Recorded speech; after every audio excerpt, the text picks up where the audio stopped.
All right. Thank you so much to all of you for that really warm introduction. I'm really excited to be with you here today. So, today we are going to be talking about how values and culture create systems that influence how we serve our neighbors.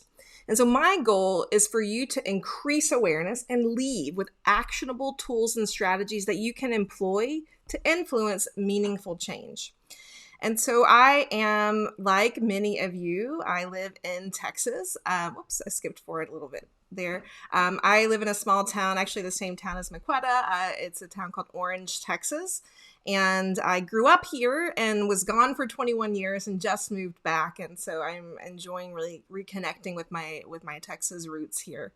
And my company, as the little introduction said, is called Engineer Inclusion. And how I come to this work is I'm an engineer. I started my career as a computer scientist, as an engineer for Texas Instruments.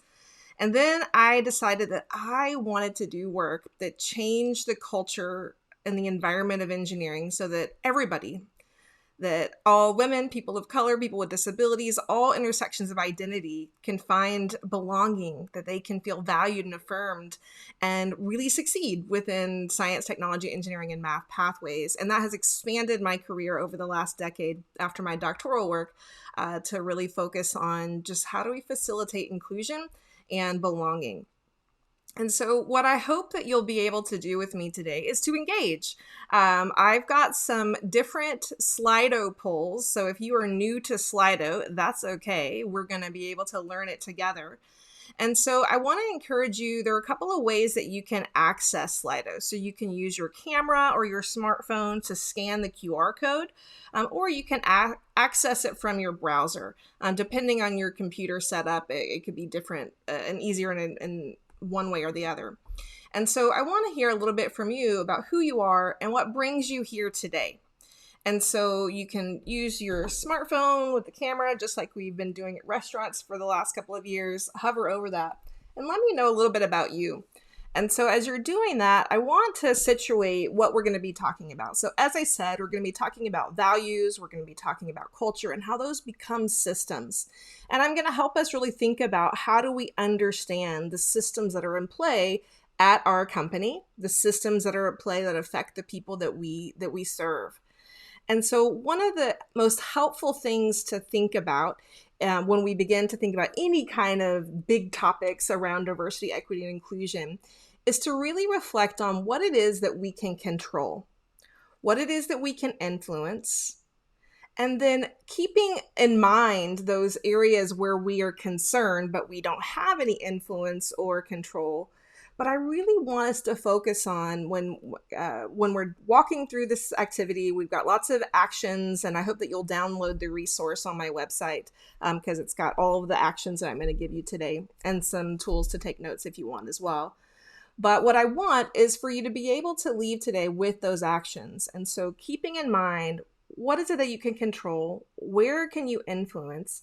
And the topics that we're going to be engaging with, as Chip and John said, like this is going to help you better serve your employees. It's going to help you better serve the communities that you work with.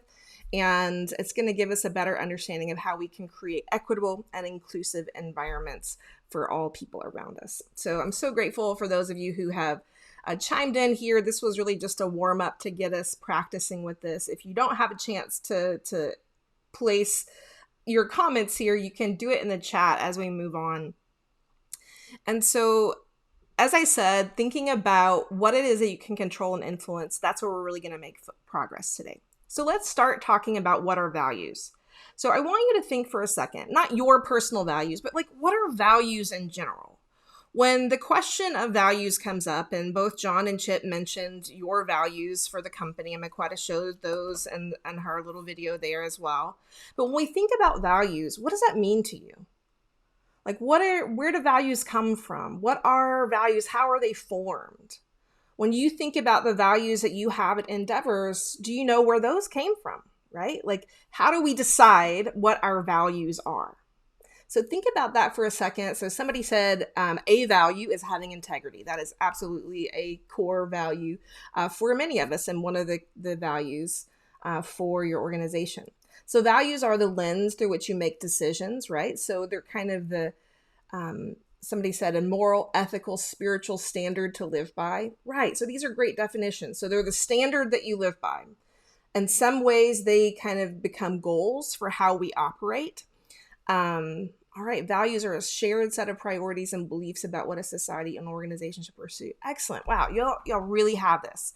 So again, if I miss you when I move forward, you can add those comments to the chat. I'm trying to keep an eye there. And so what values are, they are a person or an organization's principles or standards of behavior. These values, they can also include judgment or expectation of what's important.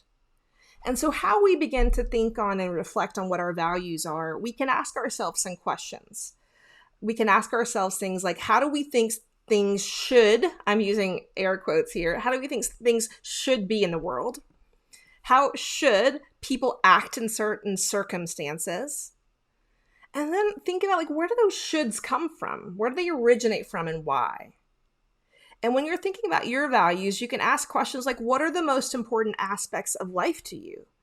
And like, how do you think the important aspects of life should be handled? Anything like money, family, relationships, power, gender roles, all these kinds of things. These are signals to your values, to your standards of behavior. And so, as was already introduced, the values for endeavors, and I'm not going to teach these to you because you all know these well enough, but you have these 5 anchors of values around accountability and integrity, care and compassion, teamwork, commitment to making a difference, and community involvement.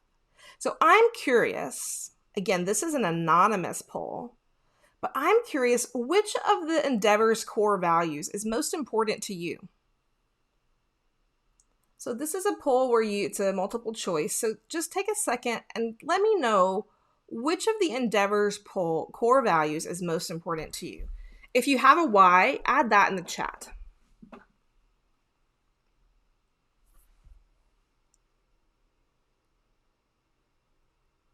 I'm waiting until we get a bit of a critical mass here, and then I'll select. Oops, I lost it. Okay.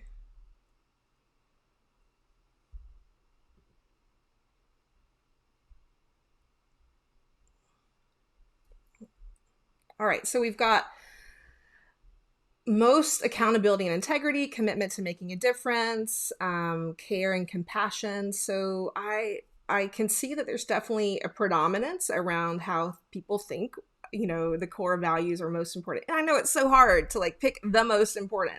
We've got a couple of people in the chat who've noted that teamwork is them, community involvement, care and compassion. Yeah. So thanks to those who are contributing in the chat if you're having trouble with the Slido.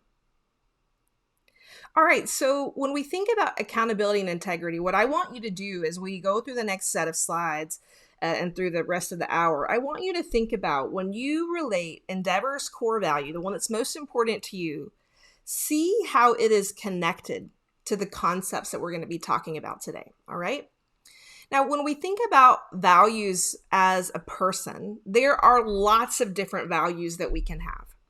And when these values, they are a function of our lived experience. They are a function of how we were raised. They are a function of the community that we were in. They are a function of all of the sort of things that influence how we know, how we have been taught to be in this world, and how we've been taught to do things. And so understanding our own personal values is a really useful tool for us when we begin to anchor this work and understanding how values then inform culture. Now, one of the resources that I've shared in the chat with the PDF that you can download from my website is, I lost that from my RAM, but you can scroll back up to get that link there. If you can go to 70v.co/today's date. There we go. So if you select that, then you'll have all of those different values in an exercise that you can do. And so this is what the PDF looks like. And so what we're going to give you, I'm going to give you an opportunity to look at this here in a second, but this is really a good homework exercise that I want to challenge you to do. And so my next question for you is to think about, with all of the different kinds of values that might exist, and the list that I've provided on that PDF is not exhaustive, But I want you to think about, with one word submissions, we're going to make a word cloud. What are your top values? We're not talking about endeavors at this moment. We're talking about yours. What are the most important sort of values for how you function in this world? So for me, one of mine is generosity, transparency, creativity. Certainly inclusion is one of my core values, as it's what I've dedicated my life to, right? All right, so we've got respect. A lot of people are adding respect, empathy, authenticity, integrity. Lots more adding integrity here. Competence, courage, acceptance. I love it. What else? Honoring others, compassion. Somebody mentions their faith, God. Love, honesty, truthfulness, accountability. So when we look at all the values that you're adding here, this is a testament to who you and your colleagues are, right? And so accountability and integrity, that's certainly reflected in your company's values. But respect is showing up to be one of the number one things as your values here. And so that means it's not only in what ways do we give respect, it's how do we receive respect as well, right? All right. Lots of great contributions here. Humility, serving others, courage. Excellent. All right. Well, thank you for those contributions. Now we're going to connect values to culture. And so when we think about culture, it is a set of belief systems and values that then influence our customs, our norms, our practices, and our social institutions, including the psychological processes and our organizations. And so culture is, as a word, as a theme, it implies this sort of integrated pattern of human behavior. So it's all of our thoughts, our communications, our actions, our customs, our beliefs, values. Essentially, it's our shared way of knowing and doing and being. And when we think about culture, your team has a culture, Endeavors has a culture, each of your sites might have a different culture, because it all has this sort of shared, in most cases, implied ways and patterns of knowing and doing and being and acting in those spaces. And when we think about culture, climate is how people then experience that culture. And so every person is going to have most likely a different experience within that work environment. So it's answering the questions of what is it like to work here? How do individuals feel when operating within the cultures of your organization? How do business conditions, management decisions, and all of the actions that leadership have, how does it affect the general mood, right? And so when you consider the collective experience of all of the talent in your organization, you're evaluating climate. Now, we have to recognize that culture and diversity are not always visible. Culture and diversity are not always visible. And so this model of an iceberg was first published in the 1970s by Hall. And it helps us recognize that when we look at someone, we can make some assumptions about who they are, but we don't always know what's underneath the surface. And, good old iceberg, knowledge, we know that the majority of an iceberg is always underneath the waterline. And when we think about diversity, there are so many different dimensions of diversity and identity. And so this list is not comprehensive by any means, but when we think about dimensions of diversity and identity, such as race, gender, socioeconomic status, ability or disability, ethnicity, citizenship, sexual orientation, religion, faith, or lack thereof, your physical attributes, what trauma you've experienced in life, your age or your language, all of these things are dimensions of diversity that you may see when you look at someone and you may not see, right? Most often, we don't see all of the physical trauma that someone or mental trauma that someone has lived. And when we're thinking about how all of these dimensions of diversity and identity function in our organizations, there are some very consistent and persistent marginalized identities that we can consider. So we certainly know that people of color have traditionally been marginalized and excluded and minoritized, not only in our country, but in others. People who are not heterosexual, they experience marginalized identities. People who are disabled, people who are not Christian, people who are not documented citizens of the US, people from low SES. So I'm in engineering and technology. So women are a marginalized population in that field because there are so few of us, or in general, trans and non-binary individuals. And so when you think about all these dimensions of diversity, how we begin to understand how they function is that they are driving the organizational forces within your organization. And so we see that there are visible cultures, but there are lots of invisible cultures that are unseen. Maybe sometimes we can see them if they're just below the waterline. But as we get deeper into these things, they are organizational forces that are very, very persistent. And these organizational forces, these cultural forces, they create organizational forces. And the organizational forces that we begin to see are manifested in our structures, the rules and the policies that are created. And then those lead to the patterns of behavior and practices. So that's like the sort of shared norms, the shared ways of doing things. So like when I worked at TI as an engineer, there was no policy that told us what time to get to work, but there was a shared norm of you get to work before your boss and you leave after your boss, right? Like that's a pattern of behavior. And then there are the events and the symptoms that are a function of all of these things. So you've got forces, cultural forces that are then driving and creating the organizational forces. So I want to challenge you to think for just a minute, and how would you describe the culture at Endeavors? Now, this is another word cloud, so short responses are helpful. And this is anonymous, so whatever you say, nobody's going to see what you say. How would you describe the culture at Endeavors?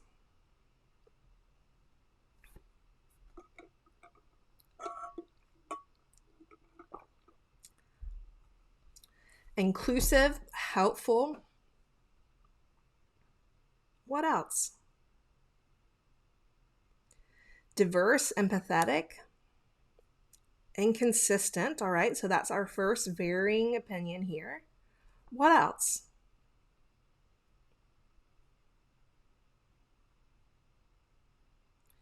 Fair, loving. Do you have a culture think about some cultural components around work, cultural components around how you take vacation? I know like when I worked in industry, there was a cultural norm of like, who's got the most vacation banked that you're not using? Like that was a cultural norm. That was one I did not like, right? Somebody says fast paced, respectful, flexible, fair, driven, family, service based, and lots of votes for inclusive and understanding. That's wonderful. Someone else adds that it's rigid. So how might someone experience a rigid culture and someone else experience a flexible culture? So we see those two right there together at the top, flexible and rigid. So how can two different people experience two different things? Right? So somebody's experiencing inconsistency, someone's experiencing isolation, but many others are experiencing inclusion. So these are the dichotomies I really want us to think about as we are moving forward in this conversation. So thank you all so much for sharing your experiences. Someone also adds some truth around micromanaging. It's intense, results focused. I think maybe some of the underlying things are coming out, so I hate to jump ahead just yet. Underdeveloped. I think I understand that your organization has grown really quickly, and so there's been a challenge to that scale, perhaps. Some people find compassion as well in the organization. So now I want to challenge you to think, if you were going to give your organization a rating based on your experience, how you experience your job and your work life at Endeavor's. How well do you think Endeavor's culture is reflective of its stated values?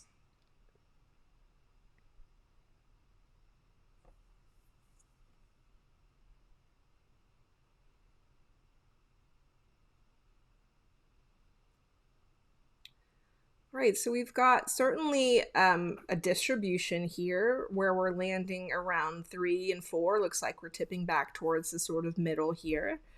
And so, what this is signaling is that most people think to some extent the organization is aligning with its values of accountability and integrity, care and compassion, teamwork, commitment to making a difference, in community involvement. But what I also see is that there's a third of you who are like not real sure, right? I mean, when we pick restaurants and stores we want to go to, how happy are we with 3 stars, right? We're usually not happy with 3 stars. We want 4 and 5 stars when we're making decisions. I'm thinking about the person or however many people selected 2. I'm concerned for this person and like what it is that they're experiencing and how their work life is going, right? So we want to look at this and think about if we have these stated values, how are we truly serving our neighbors, serving our colleagues through those values? And this is a good testament to helping us understand that there's always room for improvement. There's always room for improvement. Now, what we're going to talk about next is an understanding of how all of this connects. So when we think about systems, so culture is a system, values inform those cultures. All of these are inputs that drive outputs. So from an organizational standpoint, let's just think about like if you're trying to create something, if you've got a 3D printer or if you're baking a cake, what you input's going to drive the output, right? So you've got certain kinds of things that if you input them correctly, it's going to output the results that you want. If you mix up some of the ingredients, it's not going to give you what you want, right? So what we know about systems is that they are designed to get the results they get.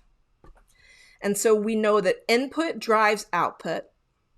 The culture of an organization, the culture of a place, it predicts the outcomes. And so outcomes from an organizational standpoint talks about how well do people feel like they belong? How well do people feel that they are supported? How well do the people feel like they are valued, affirmed, included? And so the culture is predicting those outcomes. And then finally, these forces of input, these forces of culture, they are yielding a system that we have to begin to understand and address. So that's what we're going to spend the next part of our time talking about.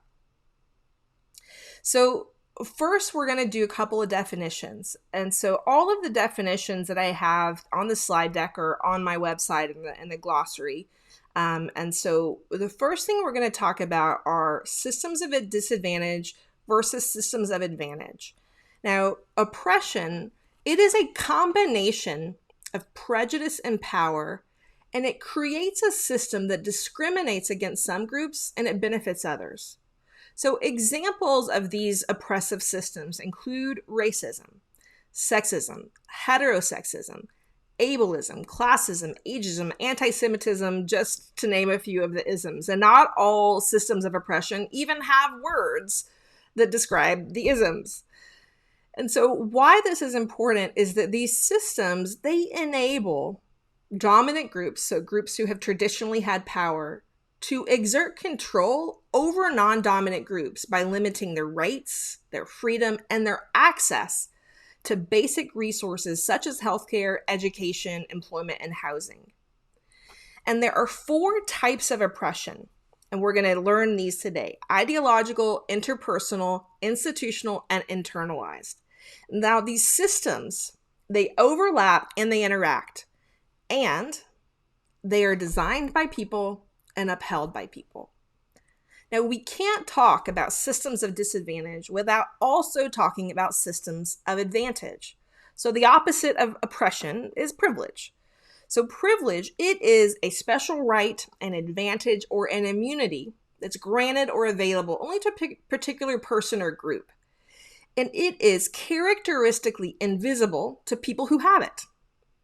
So people in dominant groups may believe that they've earned the privileges that they enjoy, or that everyone could access these privileges if only they worked hard enough to achieve them. We call this the bootstrap theory. Pull yourself up by your bootstraps. Just work harder and you can get what I've got, right? However, these privileges, they're unearned. And they are granted to people in the dominant groups, the groups that have traditionally had power, whether they want those privileges or not. And privilege, it operates, again, on all four levels: interpersonal, cultural, and institutional. And it creates these systems of advantage. And so if you are like me, a white person, you have benefited from a system that was designed for you, right? I didn't first learn about the term privilege until I was in my late 20s in a graduate class. I didn't understand that race and gender were social constructs that had been created and upheld by people and have changed over time. And it has taken me a long journey of understanding and unpacking and realizing my own privilege and the ways in which I have benefited from a system and benefited in ways I didn't earn, right? Now, doesn't mean I haven't worked hard in life. It doesn't mean that I haven't done things to take advantage of opportunities. But there were certainly lots of things in my life that have not been held against me based on my skin color. There are lots of things that I've been allowed that were sort of paved the way for me to find some success in life. Now, I didn't come from a wealthy family. I don't come from a wealthy family. I grew up in a small rural town, went to public school. And so I didn't have loads and loads of like some of the traditional privilege that others might recognize. But what we want to recognize in this conversation is we're going to be talking about how these systems of a disadvantage, we're going to be talking about these 4 I's and what we can understand about our role in them and how we can begin to lead some change. Now, one of the most important things to understanding this work is to recognizing our positionality. Now, positionality, it is the social and political context that creates our identity in terms of our race, our class, our gender, sexuality, ability status. It also describes how our identity influences and potentially biases our understanding of and our outlook on the world. And so positionality can be deeply tied to our values. So as a person raised in this part of the state, I was raised by a family that has a real strong work ethic, that you just work hard. It's called the Puritanic work ethic. You just work hard because that's what you do, and you work hard to please God and all these things. And that's how I was raised. I was also raised to be deeply competitive. And these are things that sometimes we don't realize are part of the dominant ways of knowing and doing. And that's from an individualistic culture. Collectivist cultures have different ways of knowing and doing. And so many of my values, many of the ways that I sort of hold implicit standards for others are rooted in my background, how I was raised, the identity that I was born with, right? The identity of what I had been assigned, right? And so this is one of the key exercises I want to challenge you to do. Another key thing I want you to think about when you are serving your populations, when you are trying to understand the challenges that your colleagues might be facing, is we have to take a root cause analysis, have a root cause analysis mentality in this. Now, granted, I'm trained as an engineer, so root cause analysis is like a core function of how we operate, but all of us can do root cause analysis. And so root cause, it's understanding that core issue. It's that highest level cause that sets in motion the entire cause and effect reaction that leads to some kind of problem. And what we often get confused about is that we often sort of see symptoms, we see some problems, but those aren't the causes. Those aren't the causes to the kinds of challenges that we're seeing. And so in the next set of slides, we're going to be learning about the 4 I's and some specific root causes that are connected and mapped to those different levels. Now, if you open up your PDF, if you downloaded it, you can follow along on the page here. So I'm going to be working through these 2 pages, defining the interlocking 4 I's of oppression model, and then there's a little bit of space here if you want to take some notes, okay? All right. So again, this is the interlocking four eyes of oppression model, and it is one way to understand how systems of oppression work together. And so to facilitate systemic change, we must address oppression at all four levels. And as I shared, it took me way too long to understand this. So I am on a personal mission to help people have a greater leap between understanding and recognizing privilege and understanding systems. So imagine that I'm like helping you to develop your like Superman X-ray vision goggles. We want to learn how to look into the structures that are around us and begin to see all of the ways that people are affected by those systems. So first up, we're going to talk about ideological. So ideology, it is the foundation of the four eyes. It's the idea that one group is superior to another. Ideologies create a dominant narrative about a group and an us versus them culture. So some examples are the idea that men are smarter or more math inclined than women, an ideology that low-income people don't work hard, or the ideology that relationships are all between men and women. What I want to challenge you to do now is to think about what are some examples of ideologies that exist for the people you serve and for the people that you work with. So when we look at Endeavor's four pillars, you've got community and family services, caring for veterans and their families, emergency services, and migrant services. So embedded within each of these, there are lots of underlying ideologies that exist for those people that we serve, and then certainly, tangentially perhaps, with the people that we work with. So what are some examples of these things? Take a minute and brainstorm this.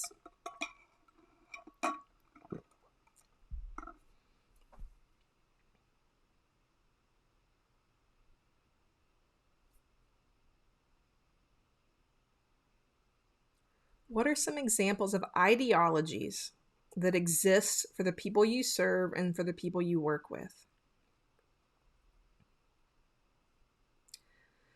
So what are some beliefs about people experiencing homelessness? About persons who are on disability? What are some ideologies about those people? Typically, they're not good, right? Typically, they're very negative, right? All right, so the first one here, former military can only work within a structured setting. Yeah, or that former military, that they all have severe PTSD and that they're all going to just flip on a dime, right? So like, those are ideologies. That people aren't hardworking. There's always some kind of alcoholism or drug abuse that's caused homelessness. That the people that you work with are perceived as less than. That perhaps people are used to being homeless. So migrants, yes, they are absolutely an underserved community.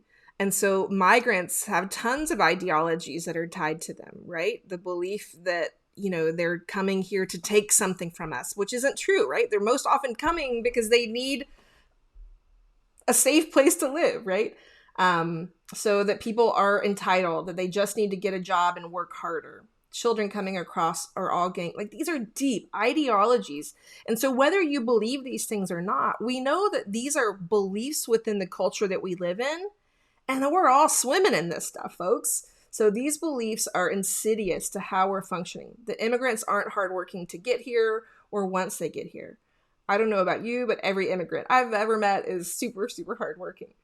That homeless clients have addictions or have made bad decisions. That they want a handout. That homelessness is lazy and they don't want to work. They don't belong here and we shouldn't help them. Yeah, so these are all deep ideologies that real vets see combat. Yeah. That women are too emotional to lead, that there's a misuse of funds. So there's certainly a trend around homeless and lazy that we're seeing here. So pick yourself up by your bootstraps. So you're lazy if you're not able to do this on your own.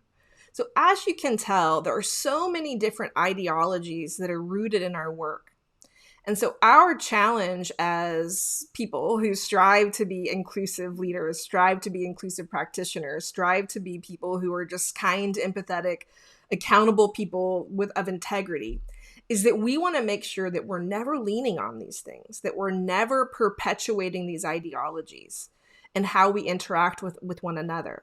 Now, other things that we can think about is that there are certainly beliefs around when we're talking about race, right? When we're talking about race and how our colleagues may be experiencing the workplace. If someone is saying, hey, they're not experiencing belongingness, they're experiencing something different than you. And then so often people have a tendency to be like, everything's fine for me, right? So just stop complaining, right? Like that is not understanding the ideology of their lived experience. That's not understanding that they are having a totally different experience. So some of the actions that you can take here, and these are listed in your packet, is to complete a positionality exercise. Reflect on your beliefs and values. Reflect on the common underlying beliefs and values related to the people you work with and serve, just like what we did before, but continue that exercise. And speak up when problematic ideologies are at play.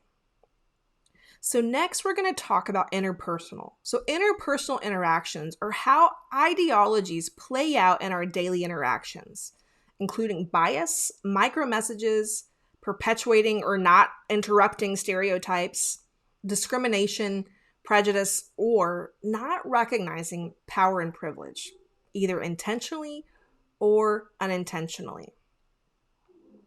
And there are 3 key root causes that are tied to the interpersonal systemic oppression.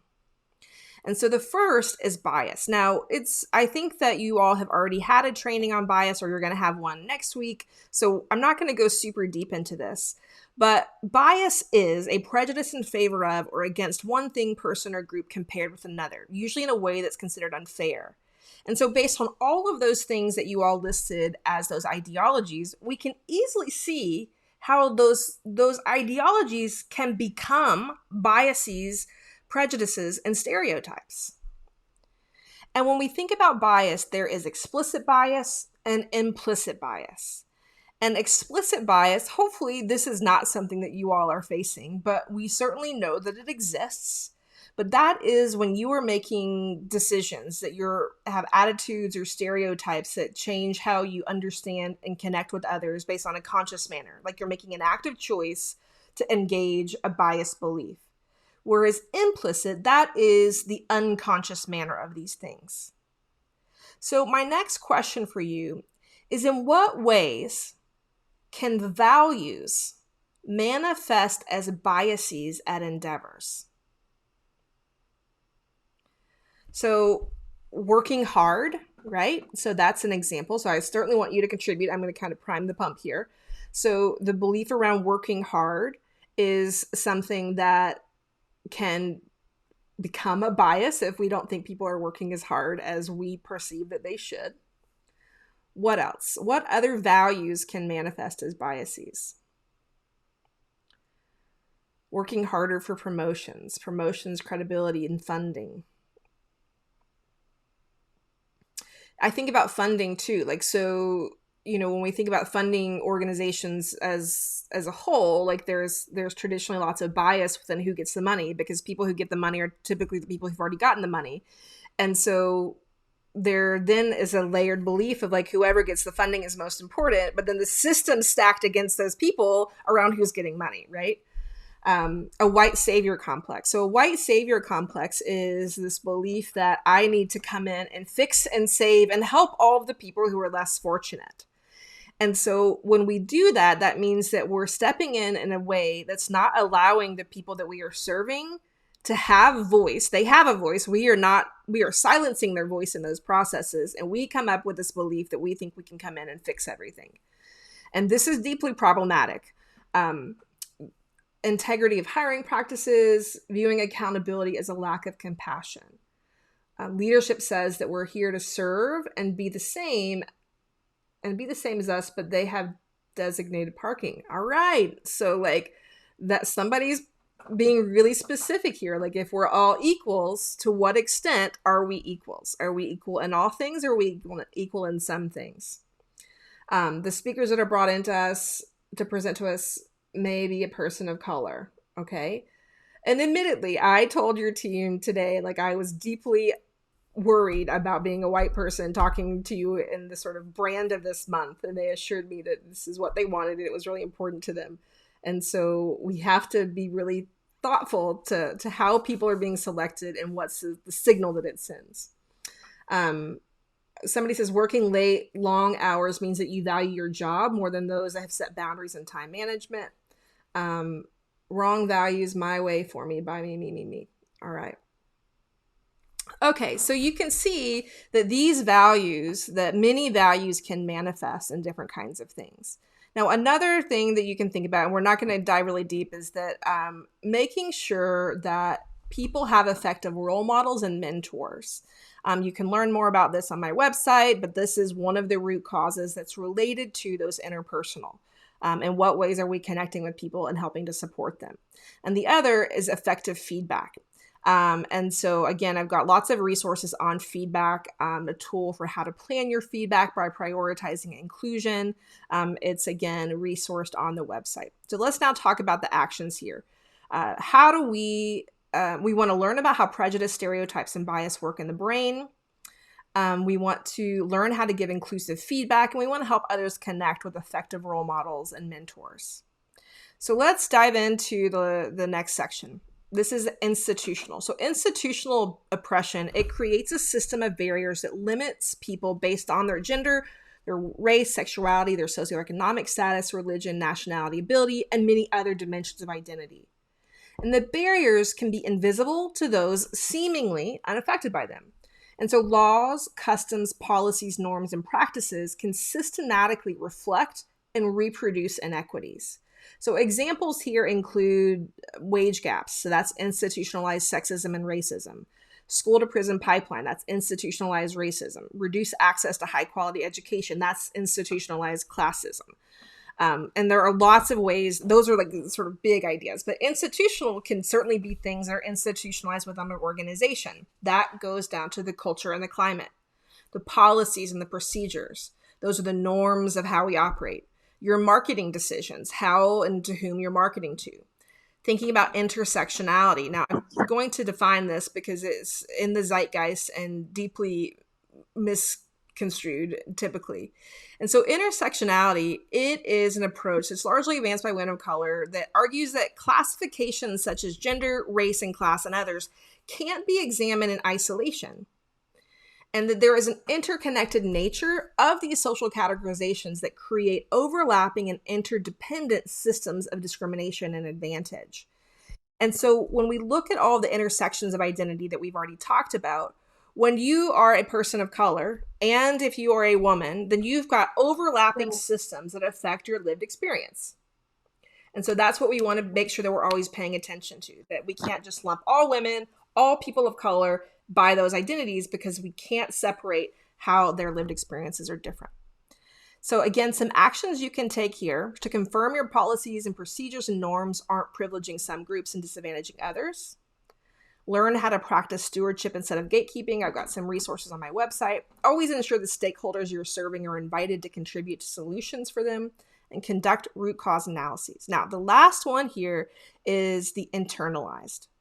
Oppression always begins from the outside of the oppressed group. Examples of internalized oppression, it includes those feelings of self-hate, believing negative messaging, powerlessness, and despair. And this is due to the nature of the interlocking systems. When people experience feelings about their oppression, they typically don't have the power to redirect those feelings back towards the dominant group without consequence. And so as we're starting to kind of wrap up here, if you want to learn more, I've got tons of resources that are on my website. So if you go here, I've got the handout that you can download if you haven't already. There are some specific actions that you can take. And what I want to encourage you to do now as we kind of move towards question, and I want to make sure I see what's in the chat here, is I want us to reflect on what are some specific things that you can do to begin to employ strategies to reduce the oppression that others face, right? So one, we want to understand, how do we see systems? How do we take action? And how do we make sure that we are working towards positive change and not against it? I love this quote by Janetta Sagan. Silence in the face of injustice is complicity with the oppressor. And I don't know about you, but I do not want to be complicit with the oppressor. So in order for me to not be silent, I need to be consistently learning and making active change towards the positive good that I want to see. One way that I like to think about this is by thinking about a force field analysis. So this was created by Kurt Lewin back in the 40s. And it was, when we think about change, there are sort of headwinds that are against change, that resist change. They're the driving forces that are resisting the kinds of good that we want to have. And then there are tailwinds. So tailwinds are forces for good change, and headwinds are forces resisting change. So my challenge to you is to think about how can you be a tailwind for positive change rather than a headwind? Are you helping us move towards a world and a place that has a greater understanding, a greater opportunity of reducing the ways that oppression manifests and the ways that we interact with others? Or are you actively blowing against it? And it is an either or here. You are helping stand against, you are holding, in the way, or you are certainly silent and complicit in the middle. And so I want to invite you to do a little bit of reflection, and I'm going to look at the chat to make sure there aren't any questions here. And Maquetta, if you can help me if I've missed something.